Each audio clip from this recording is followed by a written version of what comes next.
शादी में आई चुड़ैल। पन्नपुर नाम के एक गांव में शादी चल रही होती है। वाह, मजा आ गया फूफा जी।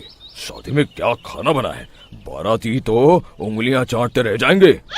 हाँ, तुमने सही कहा, पनीर की सब्जी का तो कोई जवाब ही नहीं।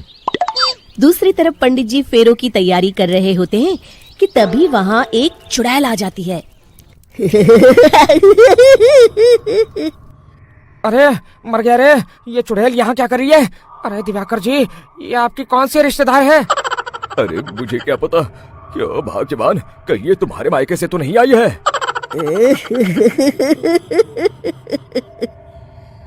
तुम लोगों की इस गांव में बारात लाने की हिम्मत कैसे हुई? मेरे रहते इस गांव में किसी की शादी नहीं हो सकती। अब तुम लोग देखो मैं क्या करती हूँ। अरे मर गया रे, मैंने सुना है ये जबान की पक्की है। भागो रे भागो, वरना ये चुड़ैल किसी को नहीं छोड़ेगी। तुम सही कहते हो मोहन भाई, यहाँ से भाग लेने में ही हम सबकी भलाई है।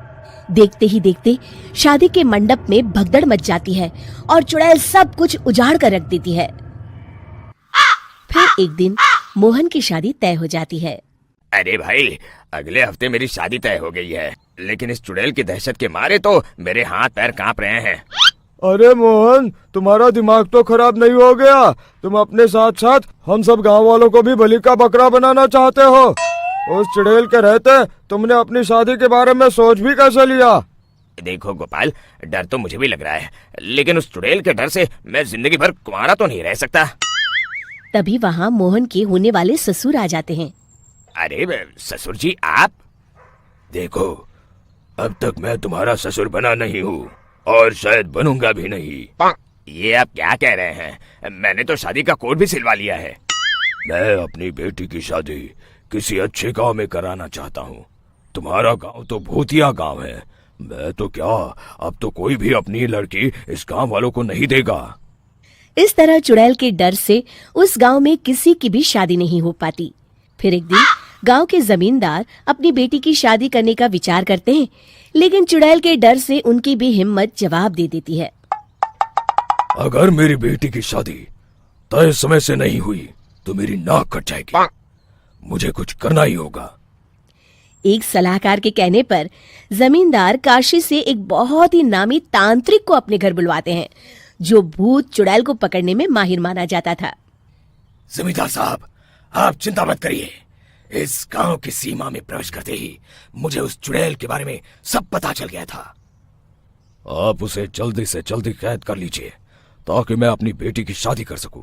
जब वो चुड़ैल एक इंसान थी, तब ठीक उसकी शादी करने वाले दिन ही उसकी और उसके होने वाले पति की एक दुर्घटना में मौत हो गई थी।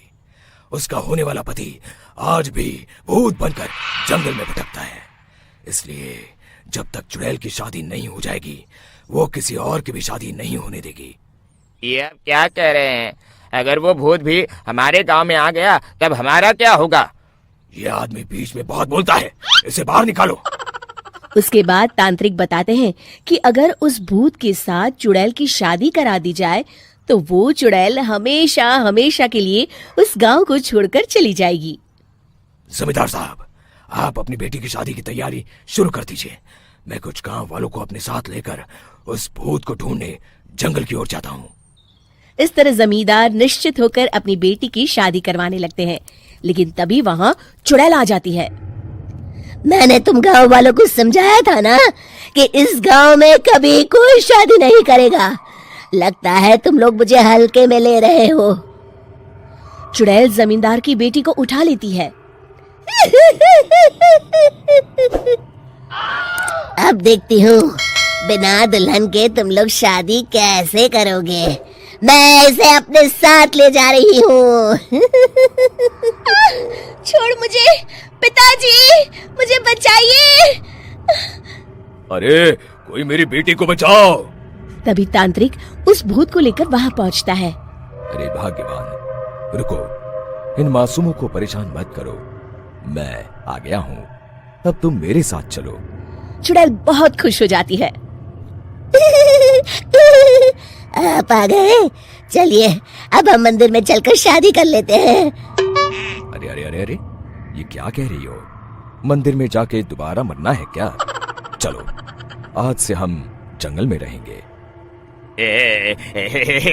चुड़ैल चली गई, अब मेरी शादी हो जाएगी। इस तरह सभी गांव वाले खुशी से झूमने लगते हैं।